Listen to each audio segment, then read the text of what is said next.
Ladies and gentlemen, this next contest is scheduled, of course, for three 3-minute rounds. It is in the True Revelation 145-pound weight division.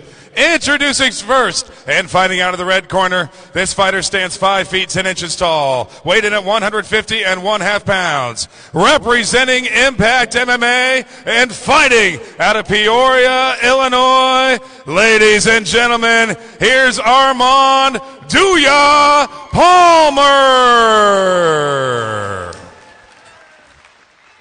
And his opponent, fighting out of the blue corner, this mixed martial artist weighed in at 149 pounds, stands 5 feet 10 inches tall, also representing Impact MMA, and also coming from Peoria, Illinois. Ladies and gentlemen, here's the Boogie, the Reaper, Aaron White.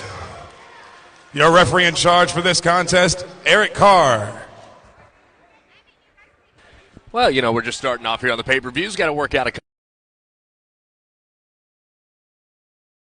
apologize for some of the technical difficulties that we had with you here on our pay-per-view stream, but hopefully you are live with us watching our first fight of the night of the Tru Rev MMA 44 bout. A featherweight matchup, as you heard from our PA announcer, Mike Savage, Armond Palmer, and Aaron White in the cage. And again, I'll introduce him one more time. Josh Smith here ringside with me. And Josh, you know a lot more about this sport than I do. So what is just your overall takeaway coming into tonight's matchups and being able to watch these guys out here battle? So it's going to be very, very exciting. We're on the amateur level here, and with the amateurs, you guys, they're so hungry. Every one of them, they're trying to make a name for themselves in the sport. They're trying to work up to that level of making the big money, and they have so much fire inside of them right now when they are at this level. I don't expect any of these to last very long, especially at this weight class. These guys are very fast at 145. Sure. Well, and let me ask you, too, this is a 3-round fight here, 30 minutes in each round. So in that first round, what are you really trying to see from your opponent out there when you first start getting together here in the middle like we see with both Armond and Aaron? So normally you would want to feel your opponent out and actually see what you're going to get from them, especially in the amateur level. You may not know what they're capable of and what they've done before because they haven't done much. Sure. But on the same note, these guys are from the same camp. With them being from the same camp, that means that they probably know each other very well, and this could be a very interesting matchup. As they're coming right towards us here on the ring side of where we are set up. And what is that like, too, fighting against somebody? I'm assuming, as you mentioned, they're both from the same camp. They're very familiar with one another and kind of their technique and what they like to do, what their go-to move is. So how difficult is that mentally for these guys to try to work through? It can be either way. It really depends on what's happening in the gym. And in the gym, it doesn't always matter. You don't always spar and go as hard as you can in the gym. You don't always give everything you've got. You're not trying to hurt your partner. That's your guy that's going to get you ready for your fight. So you may not have seen everything that your opponent has to offer, but it does create some problems for you inside the cage because they do know a lot of what you do. Our first takedown right there, too, of the match, as it looks like we've got the young man. Well, they're both out of Peoria, Illinois, but it looks like, I believe that is White, or is it Palmer who's on the bottom side of that? I don't have pictures of the men in front of me. Well, they just switched around there on top. Now we've got a switch on the side of the cage here. Yep, and Aaron is in top control, full mounted at the point right now. And he is trying to work. Oh, we've got another switch. And how difficult is it, too, when you're on the bottom of that situation there and trying to get that switch and come on out of it? So from that position right there where you're in full mount, it is very hard to bridge up and get somebody off of you if they have good control. Your hips are very important on top, and if you have good hips, you're not going to get somebody to move. That's so interesting. I feel like that is an area that people just really don't think a lot about. You think about, obviously, the speed that you have and the feet and how important that is. Obviously, the hand speed as well, but the hips are an area that people probably don't think a lot about. As the horn sounds, ending our first round here between Aaron White and Armond Palmer, the two Peoria, Illinois boys, as they will be tended to by their teams in each corner. What do you think about that first round? That's a good feeling out round. I think they're just starting to get to know each other in this kind of setting where they actually have somebody watching. In the gym, if they've sparred before, and we don't know whether they have or not. Right. But they do come from the same gym. They do represent the same gym. Doesn't necessarily mean that they've sparred together. They may have kept away from each other knowing that they're in the same weight class. That is a high possibility. And one may be newer than the other. You never know what kind of drama you get from having the same gym. Right. With two fighters, but it looks like a good feeling out process through round one. As we mentioned, this is the first of 7 fights that we have for you on both cards tonight. We will have an intermission there in between the first 4 fights and the final 3. There is one title fight, a bantamweight title fight that will end our first card, and then we've got a pro lightweight fight to end the night between Jordan Clark and Kirsten Davenport. Looking very much forward to those, of course. Those are kind of your headlining fights, bouts this evening here at Tru Rev MMA 44. And I got to tell you, I got to give a shout out to Bob Jolly. He's the guy that's behind the scenes on all this and putting this all together. And I know it has not been easy by any means. It never is putting together an event like this. There's always ups and downs and things of that nature. But, man, we are just excited to be here on a Saturday night and bringing you some real fights here in the Midwest Cage in Ottumwa, Iowa at Bridgeview Center. And again, all of you with us on the pay-per-view stream, we do appreciate your patience with us on some of the early difficulties that we had. I believe we've gotten those ironed out, though, and we're happy to be bringing you coverage of this matchup. A little bit of activity here earlier on here in the second round, Josh, as opposed to what we saw a little bit of a feel-out process early on in that round 1 as we've got over to the side of the cage here. Both guys jabbing back and forth. Certainly more aggressive. Very, very much so, and that's normal coming out into the first out of the round. You're going to see somebody having a lot more pep in their step right off the bat. You feel like you have a lot more energy once you've sat down for that minute. It may not seem like it's a long time sitting down for a minute, but it does definitely give you a good amount of energy back. Well, and I'm sure get some wind back, too, because that's one thing. I mean, it just seems like these guys are kind of just saddling around a little bit, but it is truly a very conditioned sport. You've got to be in great shape to be able to get out there and obviously perform at a high level, and Absolutely. These guys are. And Armond's using that left jab very, very well. He is sticking it out there, and he is absolutely got a very, very nice jab. Ooh, just missed on the kick. Very good movement. Both guys kind of feeling each other out. White seems to like that little roundhouse kick coming around.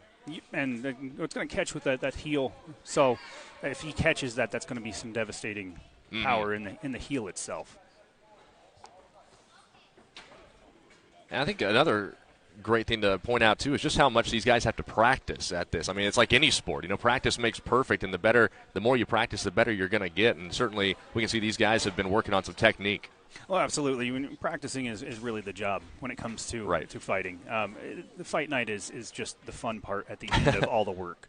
So it's most of the time you see everybody happy to get in there and throw hands and try and find out what they've got. Both guys working towards the center of the cage here at the moment as White tries to get him into the corner. But, again, a nice block by Palmer as White, again, has been trying that kick several times. Now there's a nice jab landed by Palmer on that swing, but hasn't really had a lot of success on the kick. Now gets a side contact right there, but overall Palmer has been doing a nice job keeping at least an arm's length away, or I guess in this case a leg's length away. He is doing very well with that. I notice he has got his mouthpiece out several times. He has pushed it out. That's usually a sign of I'm getting tired. I can't breathe. I need to move this out of my way. Hopefully we don't see that and he doesn't get too tired here, but you can still see a little bit of less pep in his punches right now. Both guys seem to have pretty similar measurables. We talk obviously the same weight at the bantamweight, or the featherweight, I beg your pardon, spot here. But as far as reach and everything, it seems like both guys are pretty even in that regard. Yeah, they're very close. Very close, and it makes a difference on. Ooh, just missed. Once you feel that range out. 30-second time, or clap goes off. Now they got it right up against the cage here alongside of us. That's Armond Palmer, who's got White up against the cage, trying to get him under. Oh, and the buzzer sounds just as he was getting for the takedown. Both guys share a nice little bump on the back and head back to their respective corners. Man, it looked like Palmer was starting to gain a little bit of traction and some momentum there towards the end of that round, but saved by the buzzer was White. Every time White seems to come in and start throwing some punches, Palmer starts going for the takedown. So he has got that timed very well. He waits for that heavy punch to come in, and he shoots in for that takedown, and he's landed it almost every time now. So what's the mindset? What's the conversations happening right now in both corners, you think? Well, basically what's going to be happening in the corners right now is your corner is going to be telling you, breathe, make sure you got your air where you can. You're not tired, even though you're tired. 3 minutes doesn't sound like a long time. 3 minutes is a very long time when you have another man on the other side of you trying to hurt you. So yeah, you're right about that. It absolutely can take everything out of you. So the corner's job right now is to tell him what he's doing wrong. And, you know, for White's corner, he needs to be watching out for that takedown. Every single time that he's throwing a punch, he's getting taken down. He needs to not be throwing that big right hook so he's not getting hit with that takedown, or at least be watching for it. Most likely his corner is working on him watching. momentum towards the end of that round to come out fast here, aggressive? I would guess that both of them will come out fast. White, I would guess, is probably going to come out a little fast. He's probably feeling like he's losing on the scorecards right now with being taken down Sure. and not landing much more damage. Yeah. And, Nice and job. again, with that right. Oh, there's a kick landed by Palmer. You know, Armond is a lefty, so he's got his right hand forward. It makes a big difference when you're used to fighting right-hand people. Maybe you get a lefty in there, and everything comes at different angles for you. I am very impressed by the speed of Palmer being able to back up away from these kicks from White. Because he's tried it several times, and every time it's just missing by inches. Just missing. He's got very good head movement. And again, I'm trying to land some side blows here with the knees. Oh, big right hand from Palmer. White comes in hard, and Palmer just comes in and holds on to him. It's a good tactic. It's working so far. Bounce around here on the near side of the cage to us. Both guys kind of feeling each other. Ooh. Again, trying to go with the big roundabout kick and not being able to land it. Oh, gets him onto the ground again. Palmer on top. Good side control. Both guys landed some body jabs here. Now White able to make the turn. Nice transition by White. He is in full guard right now. Now, what's Palmer trying to do here by locking his wrist behind? Right now, he is just hanging on. There's nothing really going on now. He's just sliding out the back door. Both guys able to break. And we'll reset. White goes low. Able to grab the ankle, but Palmer able to skip away. Well, White seems to be controlling the center of the octagon, and you notice he keeps pushing forward. And that's gonna make an effect on the judges' scorecards there. That he's the one who is controlling the octagon. That is one area they look at. Absolutely.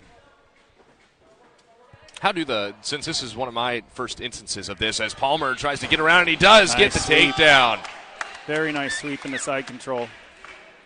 And you can see, you mentioned it in that last round with Palmer in particular, but you can see White really trying to bring that mouthpiece out and get some air right now. This is the third round, the third and final one of this featherweight bout, and so both guys really trying to fight through and give everything left that they have in the tank. And White does not want to be here right now. He is most likely down on the scorecards. He has been taken down too much. Now he's giving up his back, but you got to be desperate and go for something right now.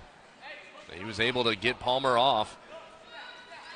Palmer just trying to keep him at bay and waiting for that buzzer to sound as both guys get back to their feet.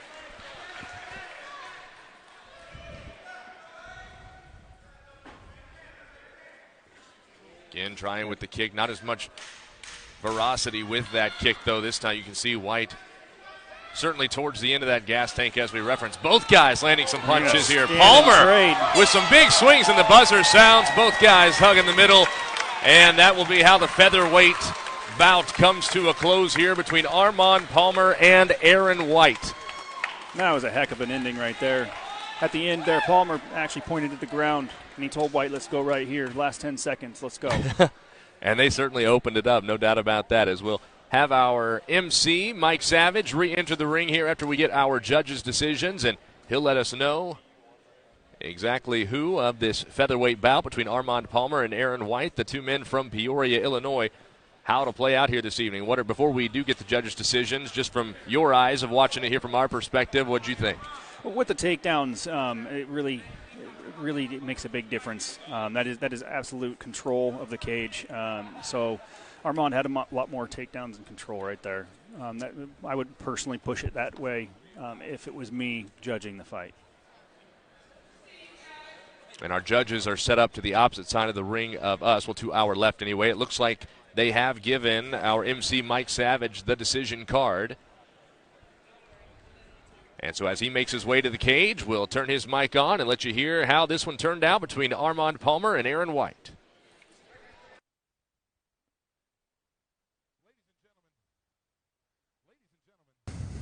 Ladies and gentlemen, one more time, give it up for these two going the full 9 minutes, 3 full rounds on short notice as well. We do go to the judges' scorecard. We have a unanimous decision. Judge number 1 scores the bout 29-28. Judge number 2 scores the bout 30-27. Judge number 3 scores the bout 29-28. For your winner, fighting out of the red corner, Armond Duya Palmer.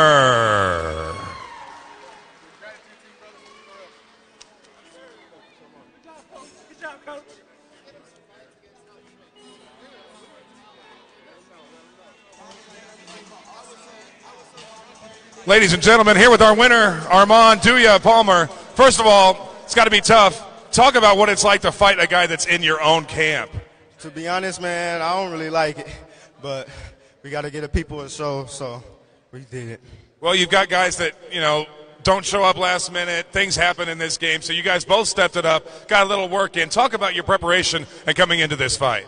Oh, man, we worked hard, like, every day. It ain't no days off, so we work every day, at least 6-7 hours every day. I know how much you guys put into this sport. You don't see your families, your kids, everything that means everything, so you put it all on the line. So I know there's a lot of people that are behind you and that you probably want to thank. Yeah, I want to thank my mom, my dad, Team Impact, my brother, Big Dogs, PFC. Love y'all. Congratulations, and give it up one more time for your winner doing work, Armond Duya Palmer.